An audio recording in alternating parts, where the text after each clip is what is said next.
Pemirsa, bahasa Indonesia akhirnya berhasil ditetapkan menjadi bahasa resmi atau official language dalam Konferensi Umum UNESCO. Kita gagal dalam beberapa aspek pembentukan negara bangsa. Kita nak bentuk manusia Malaysia tu, gagal kita. Indonesia tu, mereka berjaya 100%. Kita tak berjaya. Bahasa Indonesia as an official language of the General Conference.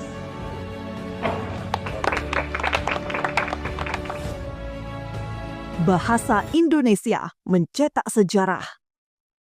Untuk pertama kalinya, bahasa yang lahir dari semangat Sumpah Pemuda ini kini diakui sebagai bahasa resmi dalam forum internasional di Majelis PBB. Ini bukan sekedar pengakuan, tapi pengukuhan atas posisi strategis Indonesia di panggung global. Namun, di balik euforia ini, muncul riak kontroversi dari negeri tetangga Malaysia. Sejumlah netizen Malaysia melayangkan protes keras, menuding bahwa UNESCO dan PBB seharusnya mengakui bahasa Melayu, bukan bahasa Indonesia. Mereka mengklaim bahwa bahasa Indonesia hanyalah turunan dari bahasa mereka. Tapi benarkah demikian? Apakah protes itu berdasar atau hanya cermin dari kecemburuan budaya? Dan mengapa justru para profesor Malaysia sendiri mengakui kemunduran bahasa Melayu? Simak selengkapnya dalam video ini.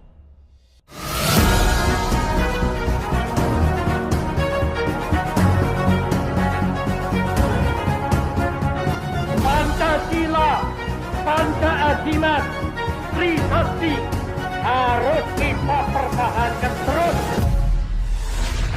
Malahan harus kita pertumbuhkan terus.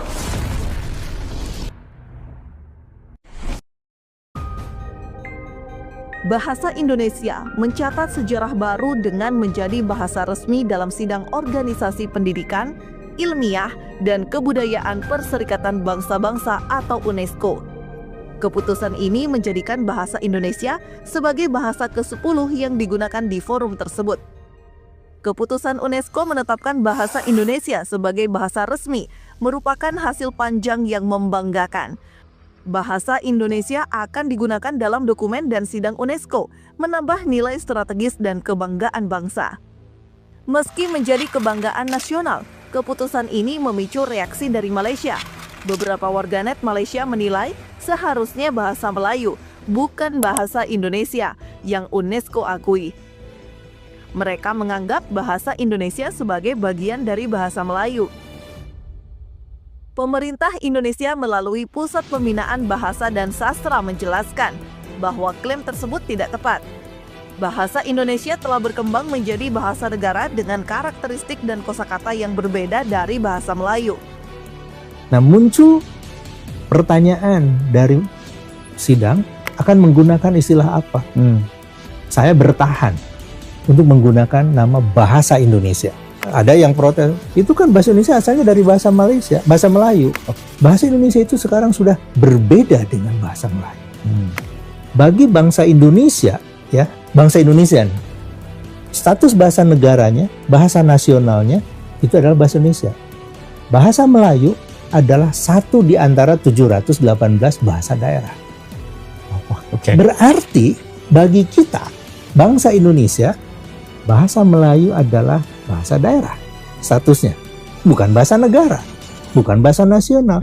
Bahwa di Malaysia, di Brunei itu menjadi bahasa negara, menjadi bahasa nasional, itu urusan mereka. Bahasa Indonesia memiliki keunikan tersendiri karena bersumber dari 718 bahasa daerah di seluruh Nusantara. Setiap tahun, Badan Bahasa menargetkan 500 hingga 1000 kosakata bahasa daerah untuk ditambahkan ke dalam Kamus Besar Bahasa Indonesia. Meskipun mendapat protes dari netizen Malaysia, pihak UNESCO dan PBB tetap pada pendiriannya. Mereka menegaskan bahwa penetapan bahasa Indonesia sebagai bahasa resmi didasarkan pada fakta linguistik, historis, serta jumlah penuturnya yang mencapai lebih dari 275 juta orang, menjadikannya salah satu bahasa dengan penutur terbanyak di dunia. PBB menekankan bahwa pengakuan ini adalah bentuk apresiasi terhadap kontribusi Indonesia dalam bidang pendidikan, ilmu pengetahuan, dan budaya di tingkat global. Reaksi dari warga Malaysia tidak memengaruhi keputusan tersebut, karena proses pengakuan ini telah melalui penilaian independen dan objektif sesuai prosedur internasional. Tidak hanya mempermasalahkan bahasa Indonesia yang resmi menjadi bahasa internasional, netizen Malaysia pun mengklaim bahwa Indonesia setuju bahasa Melayu menjadi bahasa ASEAN. Pemerintah Indonesia menegaskan jika klaim tersebut tidak benar. Faktanya, Indonesia tetap mengajukan bahasa Indonesia sebagai bahasa resmi ASEAN. Mantan Perdana Menteri Malaysia, Ismail Sabri Yaakob, memang pernah mengusulkan supaya bahasa Melayu menjadi bahasa ASEAN. Tentu saja hal ini menuai berbagai polemik. Justru banyak kalangan dari budayawan Indonesia menilai jika bahasa Indonesia lah yang seharusnya menjadi bahasa resmi ASEAN. Hal itu tidak lepas dari alasan yang kuat bahwa bahasa Indonesia telah jauh berkembang, bahkan telah dituturkan oleh lebih 200 juta orang. Angka tersebut tentu jauh berbeda jika dibandingkan dengan bahasa Melayu yang hanya 19 juta saja. Bahasa Indonesia memiliki penutur asli terbesar kelima di dunia. Bahasa Indonesia telah dipelajari oleh 47 negara dan telah memiliki penutur 200 juta lebih. Tercatat ada 428 lembaga penyelenggara program bahasa Indonesia yang diperuntukkan untuk penutur asing. Tingkat mutual intelligibility atau saling paham bahasa Indonesia lebih tinggi jika dibandingkan bahasa Melayu. Jumlah kata yang ada dalam bahasa Indonesia lebih banyak jika dibandingkan kosakata dalam bahasa Melayu. Sementara bahasa Melayu alih-alih menjadi bahasa internasional, di Malaysia sendiri bahasa Melayu mengalami kemunduran. Sebagian masyarakat Malaysia sudah tidak bangga memakai dialek Melayu.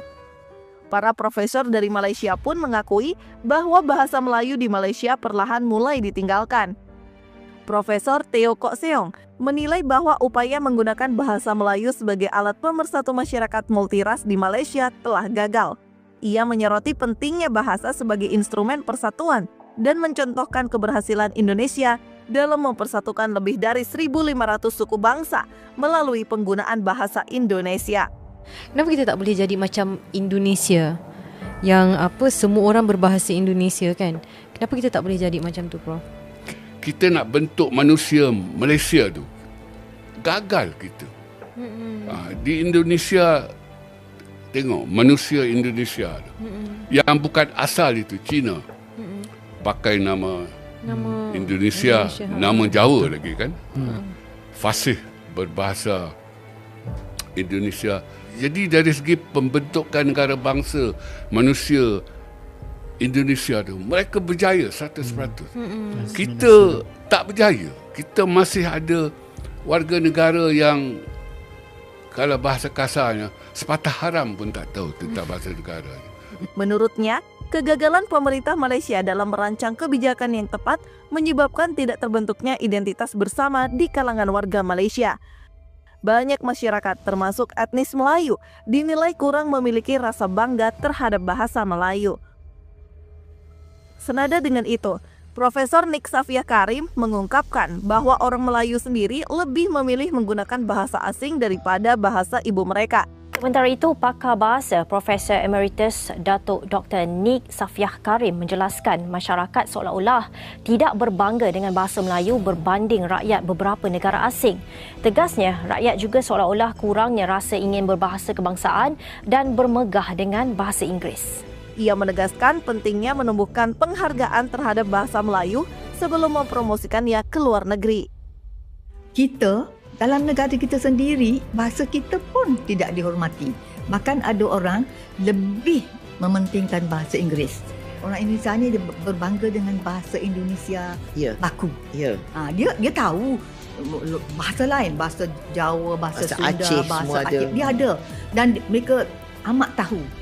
Tapi dia berbangga dengan bahasa kebangsaan. Saat ini, banyaknya masyarakat Malaysia yang mengutamakan penggunaan bahasa Inggris dalam kehidupan sehari-hari, khususnya di kalangan menengah ke atas. Hal ini diprediksi bisa menggerus bahasa Melayu sebagai bahasa ibu. Pakar bahasa dari Belanda, Profesor Wim Stokhoff mengatakan, bahasa Melayu di Malaysia bisa punah jika masyarakat tidak lagi menghormati bahasanya sendiri. Profesor Win berpendapat bila bahasa Melayu masih terus dilanda permasalahan seperti ini, lambat laun akan tergolong dalam bahasa-bahasa yang terancam walaupun pada awalnya banyak digunakan. Menjunjung bahasa persatuan, bahasa Indonesia. Pengakuan dunia internasional terhadap bahasa Indonesia sebagai bahasa resmi dunia bukan sekedar prestasi simbolik, tetapi bukti nyata kekuatan bahasa sebagai alat pemersatu bangsa dan identitas global. Di tengah protes sebagian warga Malaysia, PBB tetap teguh pada keputusannya karena didukung fakta sejarah, jumlah penutur, dan perkembangan bahasa Indonesia yang luar biasa. Sementara itu, ironi terjadi di Malaysia, di mana bahasa Melayu justru mengalami kemunduran dan kehilangan kebanggaan di kalangan penuturnya sendiri. Kini, saatnya Indonesia semakin percaya diri membawa bahasa Indonesia mendunia, bukan hanya sebagai alat komunikasi, tapi juga sebagai simbol kekuatan budaya bangsa.